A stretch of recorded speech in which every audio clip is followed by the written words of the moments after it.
رب اشرح لي صدري ويسر لي امري واحلل عقدة من لساني يفقهوا قولي. اللهم ربنا الهمنا رشدنا واعذنا من شرور انفسنا. اللهم ارحمنا بالقرآن العظيم. اللهم اجعله لنا اماما ونورا وهدى ورحمة. اللهم ذكرنا منه ما نسينا وعلمنا منه ما جهلنا وارزقنا تلاوته آناء الليل وآناء النهار واجعله لنا حجة يا رب العالمين آمین۔ اس وقت یہ ہے کہ اصل نماز یہی ہے، یہ سورہ فاتحہ۔ چنانچہ میں آپ کو حدیث سنا رہا ہوں جو صحیح بخاری میں بھی ہے، صحیح مسلم میں بھی ہے، جامع ترمذی میں بھی ہے، سنن ابی داود میں بھی ہے، سنن نسائی میں بھی ہے، اور بہت سی کتابوں میں موجود ہے۔ اور یہ عن عبادہ بن صامت رضی اللہ تعالی عنہ، حضرت عبادہ بن صامت سے ہے مرفوعا کہ حضور نے فرمایا لا صلاۃ لمن لم یقرأ بفاتحۃ الکتاب، اس شخص کی کوئی نماز نہیں ہے جس نے کہ سورہ فاتحہ کی تلاوت نہیں کی۔ اب اس سے ہمارے ہاں ایک بڑا اختلاف پیدا ہوا، وہ نوٹ کر لیجئے۔ ایک رائے یہ ہے آپ اگر علیحدہ نماز پڑھ رہے ہیں تو ظاہر بات ہے کہ آپ کو ہر رکعت میں خود پڑھنی ہی پڑھنی ہے سورہ فاتحہ۔ جب باجماعت پڑھ رہے ہیں اب کیا شکل ہو؟ امام پڑھ رہا ہے سورہ فاتحہ تو کیا مقتدی کو بھی پڑھنی چاہیے؟ اس حدیث میں جو الفاظ کی شدت ہے اس کی بنا پر رجحان یہ ہوتا ہے کہ یقیناً اس صورت میں ہر شخص کو لا صلاۃ لمن لم یقرأ بفاتحۃ الکتاب، جس نے کہ فاتحہ کی تلاوت نہیں کی، قرات نہیں کی، اس کی کوئی نماز ہی نہیں۔ تو یہ موقف ہے امام شافعی کا، یہی مسلک ہے ہمارے اہل حدیث بھائیوں کا کہ آپ چاہے اکیلے نماز پڑھ رہے ہو، چاہے امام کے پیچھے پڑھ رہے ہو، اور چاہے امام جو ہے وہ جہری رکعت پڑھا رہا ہے اور چاہے سری رکعت پڑھا رہا ہے۔ خاموشی والی رکعت سورہ، آپ کو معلوم ہے کہ نماز جو ظہر اور عصر کی ہے تو چاروں رکعتیں جو ہے وہ سری ہے۔ مغرب کے اندر آ کر دو جہری ہیں ایک سری ہے، عشاء میں آ کر دو جہری ہیں دو سری ہیں، سورہ اور نماز فجر کے اندر دونوں جو ہیں وہ جہری ہیں۔ تو چاہے جہری ہو چاہے سری ہو، آپ کو بھی لازماً جو مقتدی ہے اسے بھی سورہ فاتحہ پڑھنی ہوگی۔ اب اس کے لیے انہوں نے یہ طریقہ جو ہے تلقین کیا ہے کہ امام تیزی سے نہ پڑھے، رک رک کر پڑھے الحمدللہ رب العالمین، اس کے بعد اتنا وقفہ دے دے کہ جو مقتدی ہے وہ بھی کہہ لے اپنے دل میں یا پڑھ لے الحمدللہ رب العالمین الرحمن الرحیم۔ تو یہ رک رک کر پڑھنا، خاص طور پر اگر آپ کو موقع ہوا ہو کسی اہل حدیث امام کی امامت میں نماز ادا کرنے کا، تو آپ دیکھیں گے کہ بڑا فرق ہے۔ ہمارے جو حنفی امام الحمدللہ رب العالمین الرحمن الرحیم مالک یوم الدین ایاک نعبد و ایاک نستعین، چار آیتیں جو ہیں وہ بھی ایک سانس میں پڑھ جائیں گی، لیکن یہ کہ عام طور پر جو اہل حدیث حضرات ہیں وہ رک رک کر ٹھہر ٹھہر کر پڑھتے ہیں، ترتیل کے انداز میں پڑھتے ہیں۔ یا پھر دوسری شکل انہوں نے ایک اور کی ہے، یہ آپ سعودی عرب میں جب کبھی نماز پڑھیں گے اور آپ پڑھی ہو آپ نے تو وہاں آپ دیکھیں گے کہ امام جو ہے وہ سورہ فاتحہ پڑھنے کے بعد کوئی 1 منٹ جو ہے خاموش رہتا ہے، تاکہ آپ اب جو مقتدی ہیں وہ اس وقفے میں وہ اب سورہ فاتحہ پڑھ لیں، پھر وہ قرات کرے گا، کوئی اور آیات اس نے شامل کرنی ہے تو بعد میں شروع کرے گا، درمیان میں وقفہ ہوگا۔ لیکن ایک مسلک یہ ہے، اور یہ مسلک جو ہے یہ در حقیقت قرآن مجید کی ایک آیت کے اوپر مبنی ہے۔ سورہ اعراف کے آخر میں فرمایا گیا وَإِذَا قُرِئَ الْقُرْآنُ فَاسْتَمِعُوا لَهُ وَأَنصِتُوا، جب قرآن پڑھا جا رہا ہو تو توجہ سے اسے سنو، خود خاموش رہو۔ اب یہ قرآن مجید کی آیت ہے، اس کے بنا پر ایک رائے یہ ہے کہ آپ امام کے پیچھے سورہ فاتحہ نہیں پڑھیں گے، پڑھا جا رہا ہے سنو اس کو، خود خاموش رہو۔ اور اس کے لیے وہ دلیل دیتے ہیں کہ یہ شکل ایک وفد کی سی ہے، جیسے کسی بڑی شخصیت کے پاس اگر آپ کا کوئی وفد جاتا ہے، 8-10 افراد ہیں، ان میں اسپوکس مین ایک ہوتا ہے، وہ بات کرتا ہے، باقی سب لوگ موجود رہتے ہیں، سنتے ہیں۔ اسی طریقے سے امام جو ہے وہ گویا کہ آپ کا نمائندہ ہے، اور وہ پڑھ رہا ہے الحمدللہ رب العالمین الرحمن الرحیم مالک یوم الدین، تو امام کی قرات ہی آپ کی بھی قرات ہو گئی۔ گویا کہ اس آیت سے، اس حدیث سے اختلاف نہیں ہے، اس کی تعبیر سے اختلاف ہے کہ امام کا قرات کر لینا در حقیقت مقتدیوں کی طرف سے بھی قرات ہے۔ اس میں جو حنفی مسلک ہے وہ بہت سخت ہے، اور وہ یہ ہے کہ چاہے سری نماز ہو اور چاہے جہری ہو، ہر کسی بھی حالت میں مقتدی جو ہے وہ سورہ فاتحہ نہیں پڑھے گا۔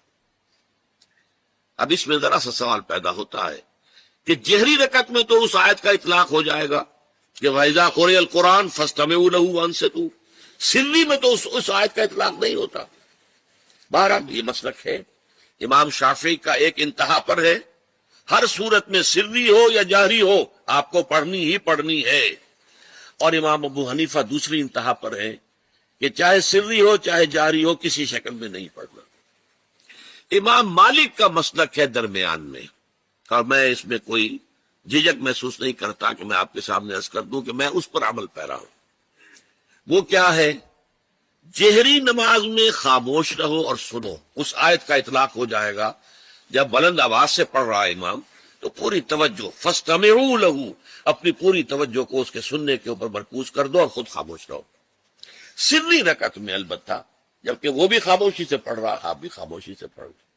بہرحال ان چیزوں میں میں نے یہ سب کچھ بیان کیا ہے، تو اس سے جو میرا مقصود ہے وہ یہ ہے کہ معلوم ہو جائے کہ اس میں کوئی بڑی بنیادی بات نہیں ہے، نہ یہ کہ جو حنفی ہیں وہ اس حدیث کا انکار کرتے ہوں کہ لا صلاۃ لمن لم یقرأ بفاتحۃ الکتاب، کیسے وہ انکار کریں گے، اور نہ ہی کوئی جو حنبلی ہے یا اہل حدیث ہے وہ قرآن کی اس آیت کا اختلاف سے جو ہے وہ اختلاف کر سکتا ہے کہ اذا قرئ القرآن فاستمعوا له وانصتوا، لیکن یہ کہ اس کے پھر اس سے جو احکام کا استنباط ہے اس میں اختلاف ہو جاتا ہے، تو اس کو نہیں سمجھنا چاہیے کہ یہ کوئی بہت بڑی اہمیت والی بات ہے۔ بات کہ جو فرض نماز ہے اصل اہمیت اس کی ہے۔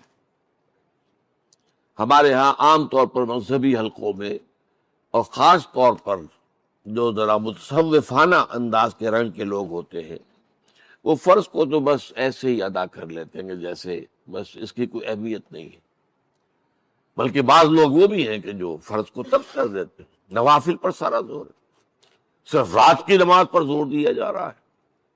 فرض نمازوں یہ ہم نے دیکھے ہیں، ایسے لوگ بالفعل دیکھے۔ یہ تمام چیزیں جو ہیں در حقیقت اس پھر راہ نبوت سے انسان کو ہٹا دینے والی۔ فرض کتنا فرض، نفل کتنا نفل۔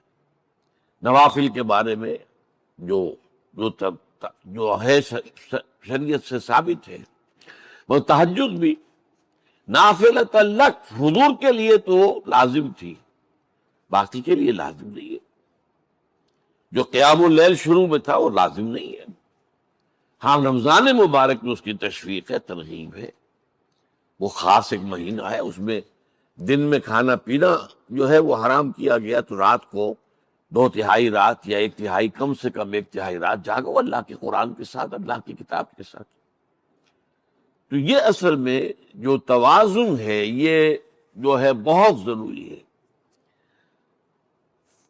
ارأیت اذا صلیت الصلوات المکتوبات، حضور آپ نے دیکھا، غور فرمائیے کہ اگر میں جو فرض نمازیں ہیں وہ ادا کروں، اب مثلا ایک حدیث مجھے اور یاد آئی، فرض نماز کی اہمیت کو بیان کرنے کے لیے حضور نے فرمایا جس شخص نے عشاء کی نماز بھی جماعت کے ساتھ ادا کی اور پھر فجر کی نماز بھی جماعت کے ساتھ ادا کی، اس کے لیے پوری رات کا قیام لکھ دیا جائے گا۔ فرض کی یہ اہمیت ہے۔ تو اذا صلیت المکتوبات، صلوات المکتوبات وصمت رمضان، اور میں روزہ بھی رمضان کے روزے رکھ لوں، باقی روزہ رکھنا آپ کی مرضی پر ہے، رکھیں ٹھیک ہے، لیکن وہ جو لازم نہیں ہے۔